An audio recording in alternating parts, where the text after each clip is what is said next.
They laughed when Marcus inherited 40 acres of worthless scrubland while his brother got the estate, the accounts, and the family name. They stopped laughing when he found the reinforced hatch buried beneath the crumbling cabin floor and the evidence inside that proved his father hadn't died of a heart attack at all. The conference room smelled like leather and old money. Marcus sat alone on one side of the table while his older brother Owen presided from the head, flanked by the family attorney and their father's former business partners. The will had been read. The room still echoed with it. 40 acres in Coldwater Canyon, Owen said, barely concealing his smirk.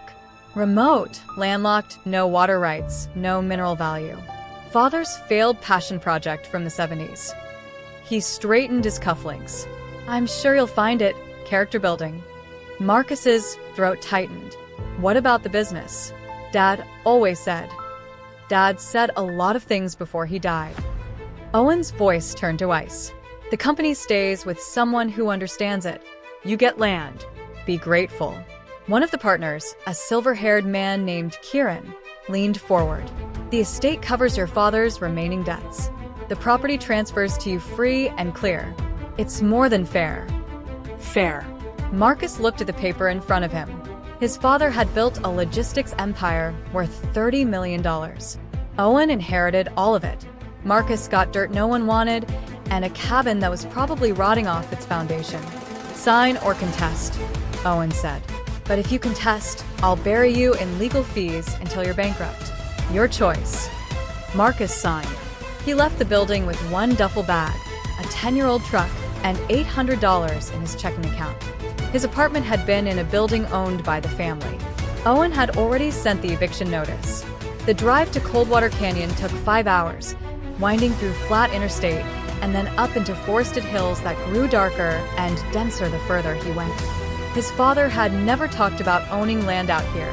Marcus had only learned about it when the will was read. The whole thing felt like a final, silent rejection. Rain started as he turned onto the access road, a pitted gravel strip barely wide enough for the truck. Branches scraped the sides. The GPS lost signal. He drove by instinct and a hand-drawn map the attorney had given him, until finally the trees opened up and he saw it. The cabin sat in a clearing choked with weeds and saplings. The roof sagged. The porch had collapsed on one side. Windows were dark and broken. 40 acres of this, stretching back into woods so thick he couldn't see where the property ended. Marcus sat in the truck and felt the full weight of it. His father was dead. His brother had taken everything. And this was what he'd been left with. A ruin in the middle of nowhere. He remembered his father's voice from years ago, back when things were still good. What's underneath always matters more than what's on the surface, Marcus. Don't forget that. He'd said it about people, about business, about problems. Marcus had thought it was just dad wisdom, the kind of thing parents say. Now, staring at the cabin, it felt like a sick joke. He spent the first night in the truck. The cabin smelled like rot and animal nests, and the floor looked ready to collapse. He ate a cold sandwich and told himself he'd figure it out in the morning. Morning came with fog and the sound of something scuttling in the walls. The nearby town, Coldwater, was 10 miles back down the road. It had one diner, one hardware store, and a population that looked at him like he'd brought the plague. When he mentioned his father's name, the diner owner went quiet and turned away. Your old man wasn't popular here, someone finally said. An older man at the counter. Stirred things up 30 years back. Most folks'd rather forget. Marcus didn't ask what that meant. He bought supplies he couldn't afford and drove back to the property. He worked alone for 3 days, clearing debris, patching the roof with salvaged plywood, making the cabin livable enough to sleep in. The isolation pressed down on him. No cell service. No internet. Just him, the rain, and the creeping feeling that he'd been exiled to the edge of the world. On the 4th day, a truck rolled up the access road. A woman got out, mid-40s, work boots and a canvas jacket. She looked him over with the practiced eye of someone used to measuring risk. You're Marcus. Yeah, I'm Anne. I do contracting and repair work in the area. Heard someone was finally out here. She nodded toward the cabin. That structure's not safe. If you're planning to stay, You need a foundation inspection. I don't have money for that. I know. Her voice softened a fraction. But if the floor gives out and you get hurt, it'll be my problem too. Small town. We look after our own, even the ones nobody likes. It should have stung, but Marcus was too tired. Why didn't they like my father? And was quiet for a moment. He asked questions about the quarry, about the water. People with money didn't appreciate it. She came back the next day with tools and a laser level. Marcus helped her pull up the rotted sections of the cabin floor.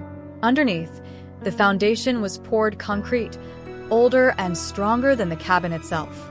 This is serious work, and said, frowning. Reinforced. Your father built this to last. He never mentioned it. Maybe he had a reason. They worked through the day. By evening, they'd cleared half the floor and pointed to a seam in the concrete near the center of the cabin, beneath where a wood stove had been. That's not a crack. That's a cut line. Marcus knelt down. She was right. The seam was too straight, too deliberate. He brushed away 30 years of dust and dirt, tracing the line until he found the edge of something metallic embedded in the concrete. A handle, folded flush and hidden under grime. His heart kicked hard and stared. What the hell? Marcus pulled. The handle resisted, then gave. Beneath it, a keyhole. Do you have a key? And asked. He didn't, but he remembered something. A week before his father died, he'd given Marcus a small brass key on a chain.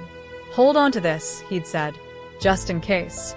Marcus had thought it was random sentiment. The key was in his duffel, tangled in a pair of socks. He retrieved it, hands shaking. The key slid into the lock like it had been made yesterday. He turned it. Something deep below them clanked and released. Together, they heaved the hatch open. A ladder descended into darkness. The air that rose up was cool and dry, nothing like the damp rot of the cabin. Marcus clicked on his flashlight and aimed it down. Metal rungs, concrete walls, and at the bottom, 10 feet down, a door. Marcus, and said quietly, whatever this is, your father went to a lot of trouble to hide it. He climbed down. The door at the bottom was steel, sealed tight. It opened with a push. Inside was a bunker, maybe 20 by 15 feet, lined with shelves. The air was stale but clean. Everything was preserved. Marcus stepped inside and swept the flashlight across the space. Boxes, filing cabinets, a desk with a typewriter, photographs pinned to corkboard, maps, and in the center, a locked metal case, and climbed down behind him. Jesus. Marcus moved to the corkboard. The photos showed the quarry, the one still operating east of Coldwater. But these were old, dated in his father's handwriting. 1987, 1989, 1991. Images of trucks dumping barrels into pits. Workers in hazmat suits. Shorelines streaked with chemical foam. Underneath, a note in his father's hand. Kieran Stone, Tri-State Logistics. Illegal dumping of industrial solvents.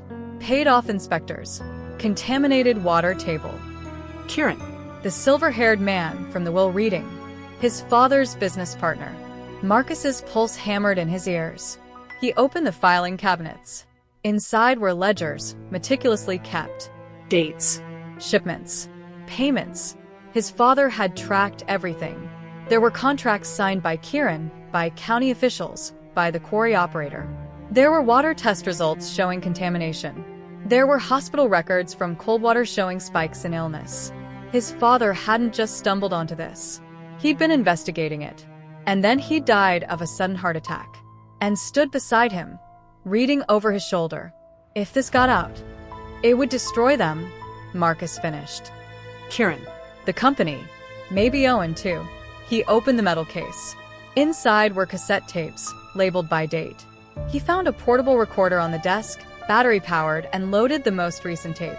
His father's voice filled the bunker. This is Richard Hale, October 14th.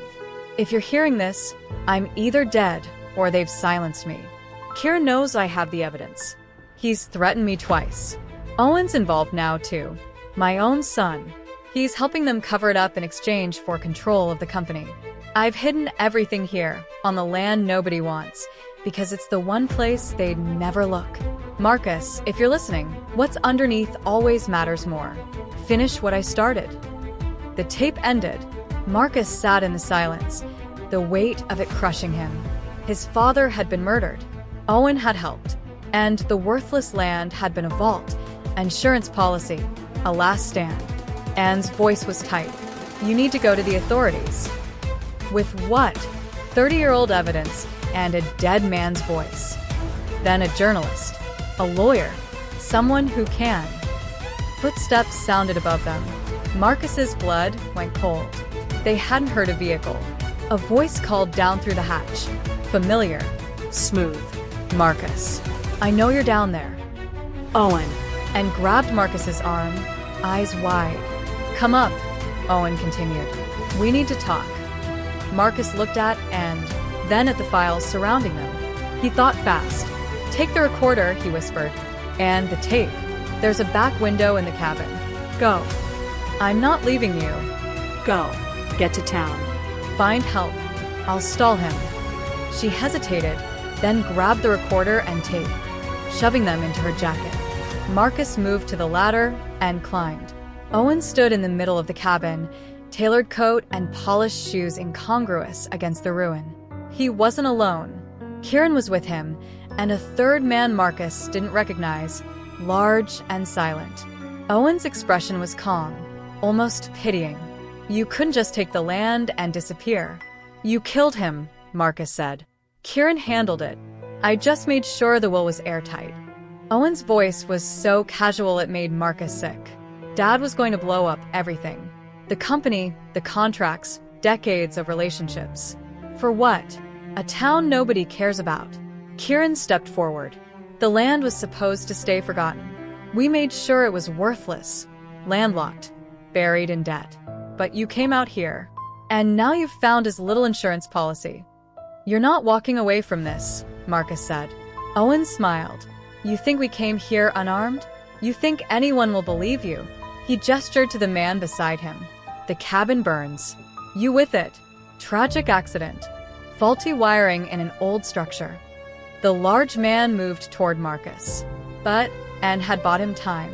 And Marcus had spent 3 days exploring the property. He bolted, not toward the door, where they expected, but toward the back of the cabin. He hit the broken window full speed, crashing through into the night. He heard shouting behind him, but he was already into the trees. The forest was dark and thick. He ran hard, branches tearing at him.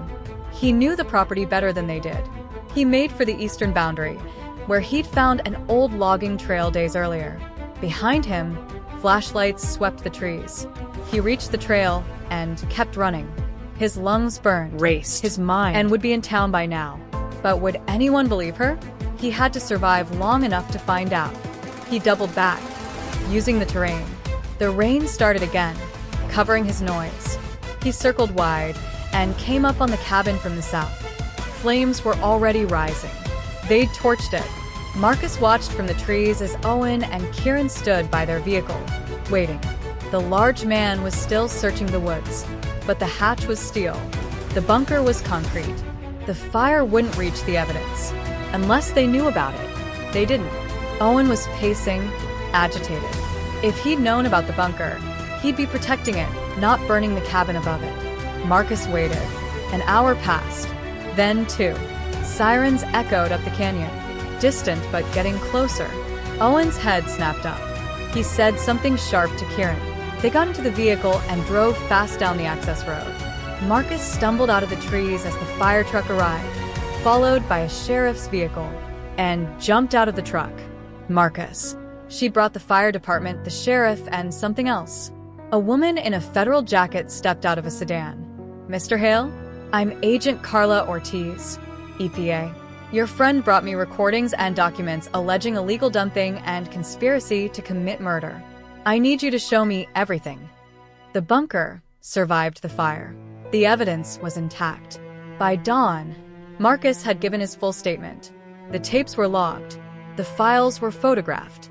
Arrest warrants were issued for Owen, Kieran, and 3 county officials. They caught Owen at the airport, trying to board a flight to Singapore. The trial took 8 months. The evidence was overwhelming. Owen and Kieran were convicted of conspiracy, fraud, and accessory to murder. The company's assets were frozen, then liquidated to pay for the environmental cleanup and victim restitution. Marcus stood in the courtroom when the verdict was read. Owen didn't look at him.